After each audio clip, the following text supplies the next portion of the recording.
UCC को लागू कर कर सभी नागरिकों के लिए एक ही कानून बंगाल में हो। अब समय की मांग है कि देश में एक सेकुलर सिविल कोड हो। बीजेपी पश्चिम बंगाल में सत्ता आने पर समान नागरिक संहिता यानी कि यूसीसी लागू करने का वादा कर रही है, जो उसकी राष्ट्रीय रणनीति का हिस्सा है। दशकों से ये भाजपा की वैचारिक प्रतिबद्धता रही है, लेकिन गठबंधन की मजबूरियों के कारण राष्ट्रीय स्तर पर इसे लागू करने में चुनौतियां आई।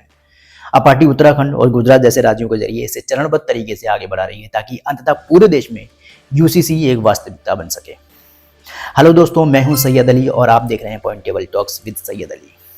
बीजेपी ने पश्चिम बंगाल में सत्ता आने पर समान नागरिक संहिता यानी कि यूसीसी लागू करने का वादा किया है। केंद्रीय गृह मंत्री अमित शाह ने यह ऐलान शुक्रवार को कोलकाता में पार्टी का घोषणा पत्र जारी करते वक्त किया। 6 माह के अंदर ही बंगाल के अंदर यूसीसी को लागू कर कर सभी नागरिकों के लिए एक ही कानून बंगाल में हो, वो सुनिश्चित करेंगे। मौजूदा चुनावी राज्यों में असम के बाद पश्चिम बंगाल दूसरा ऐसा राज्य है जहां बीजेपी ने यह वादा किया है। वैसे ये पहली बार नहीं है जब बीजेपी ने किसी चुनावी राज्य में यूसीसी लागू करने का वादा किया हो। बीजेपी राष्ट्रीय स्तर पर भी लंबे समय से एक समान कानून लाने की बात कर रही है, पर यह अभी तक परवान नहीं चढ़ सका।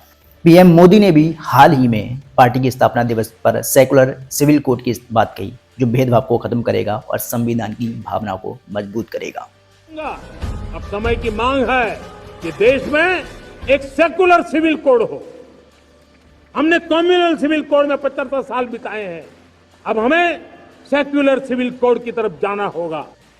हमारे देश में सुप्रीम कोर्ट ने बार बार यूनिफॉर्म सिविल कोड को लेकर जो चर्चा की है, अनेक बार आदेश दिए हैं। मोदी सरकार में बीजेपी ने राम मंदिर और अनुच्छेद 370 के निरस्तीकरण जैसे 2 प्रमुख वैचारिक वादों को पूरा किया है, लेकिन समान नागरिक संहिता लागू करने का तीसरा वादा अभी तक राष्ट्रीय स्तर पर पूरा नहीं हो सका है। यही कारण है कि पार्टी ने इसे राज्य दर राज्य आगे बढ़ाने का फैसला किया है। हालांकि बीजेपी के चुनाव दर चुनाव घोषणा पत्र के इतिहास को खंगाले तो पता चलता है कि एक राष्ट्र एक कानून यानी कि यूसीसी तक पहुंचने का रास्ता सीधा नहीं रहा है। बीजेपी के यूसीसी को लेकर यात्रा की शुरुआत 1980 के दशक में हुई। भारतीय जनसंघ रास्ते पर आगे बढ़ते हुए बीजेपी ने यूसीसी को अनुच्छेद 44 के तहत एक संवैधानिक दायित्व के रूप में पेश किया, पर जहां 1996 के बीजेपी के घोषणा पत्र में यूसीसी शामिल था, वहीं पर 1998 और 1999 के घोषणा पत्रों में ये नदारद था। वजह थी गठबंधन की मजबूरी। अटल बिहारी वाजपेयी ने 1998 में 20 से ज्यादा क्षेत्रीय की अगुवाई वाली सरकार का नेतृत्व किया, पर गठबंधनों में शामिल समता पार्टी और टीडीपी के चलते यूसीसी के वादे को ठंडे बस्ते में डाल दिया गया। हालांकि फिर यूपीए सरकार में विपक्ष में रहते हुए पार्टी ने यूसीसी को समय समय पर उठाया और शादी ब्याह के समान कानून बनाने के बारे में भी जिक्र नहीं है। आपने स्वदेशी का भी परित्याग कर दिया। शादी ब्याह का समान कानून हो, भले ही संविधान में लिखा हो, भले ही सुप्रीम कोर्ट ने मोहर लगा दी हो, आप कैसे कह सकते हैं? और आप कहेंगे तो आप देश की एकता के तोड़क होंगे। और हम अगर कहते हैं कि नहीं, ये हमारे इस समय के कार्यक्रम में नहीं है, हाँ इस समय का इसलिए कि हमें बहुमत नहीं है। फिर 2014, 2019 और 2024 के चुनावी घोषणा पत्र में बीजेपी ने यूसीसी को पूरी तरजीह दी, लेकिन 2024 में मोदी सरकार का बहुमत नाजुक स्थिति में है और फिर वही पुराने सहयोगी नीतीश कुमार और टीडीपी साथ हैं, जिनके चलते कभी यूसीसी के वादे को पीछे रखना पड़ा था।